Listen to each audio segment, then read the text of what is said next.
ZYA 250. TV em Tempo, Canal 10. Emissora do Grupo Raman Neves de Comunicação.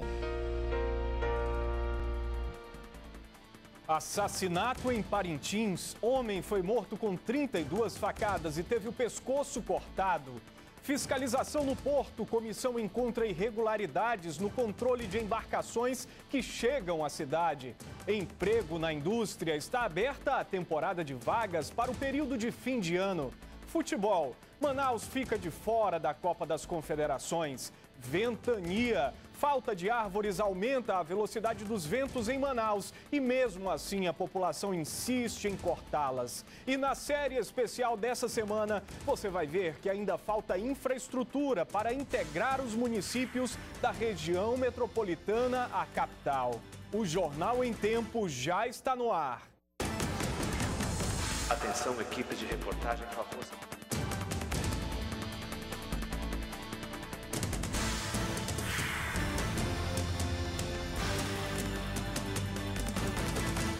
Olá para você que acompanha o Jornal em Tempo pela internet.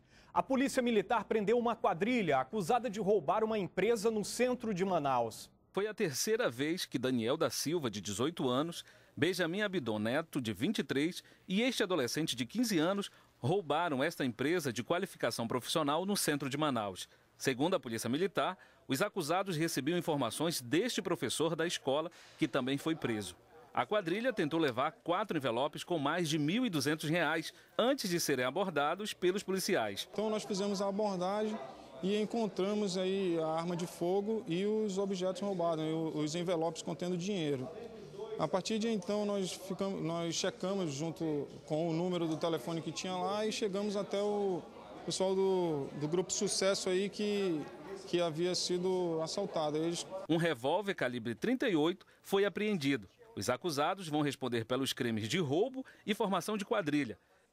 E um crime chocou a população de Parintins. Um homem foi morto a facadas e decapitado na madrugada desta quinta-feira. O jardineiro Hudson Alves da Silva, de 32 anos, levou pelo menos 32 facadas, o que revoltou a população da cidade. 2 equipes das polícias civil e militar trabalham na apuração do crime. Um suspeito foi preso no final da manhã de hoje.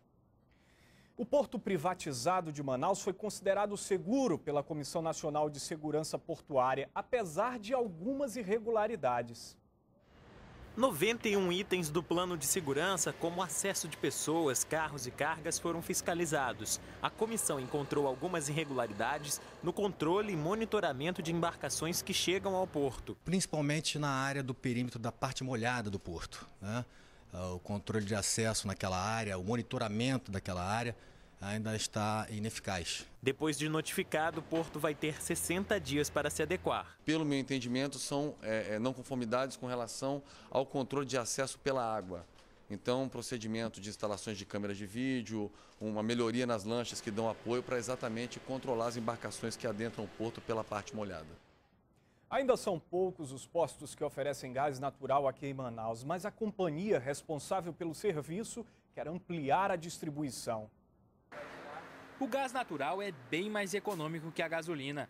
Eu estou economizando de 20 a 30 reais por dia com relação à gasolina. Mas com apenas 2 postos para abastecer, optar pelo gás nem sempre é um bom negócio. E eu estar na Cidade Nova, um exemplo, e abastecer na Bola do Suframa, chegar lá, você abastece R$10, então não compensa. São esses detalhes aí que não compensam. E não é por falta de combustível que o consumo deixa de crescer. A Cigás tem capacidade para vender 5,5 milhões de metros cúbicos por dia, mas não comercializa nem a metade. Para estimular o consumo, a companhia pediu ao governo que reduza impostos dos motoristas que converterem os carros. A estatal também assinou um contrato para abastecer uma nova rede de postos. Este posto de combustíveis aqui na Avenida Torquato Tapajós seria o primeiro da cidade a oferecer gás veicular, aproveitando a rede que passa aqui em frente à avenida. Mas a Cigás também tem a intenção de oferecer o combustível para consumidores residenciais, mas só para grandes condomínios, como este que está sendo construído aqui. A gente precisa ser realista, né? Não dá para canalizar gás, né, em Manaus para cada residência. O custo tão grande que o consumidor não seria beneficiado porque o preço seria muito caro. Um projeto já foi encaminhado à Prefeitura para que novos prédios sejam construídos já com a tubulação de gás. Assim, a promessa é de que o combustível chegue aos consumidores pela metade do preço dentro de um ano. Em instantes, as emoções das quartas de final do Grand Prix de futsal. E ainda nesta edição, desmatamento aumenta a velocidade dos ventos em Manaus.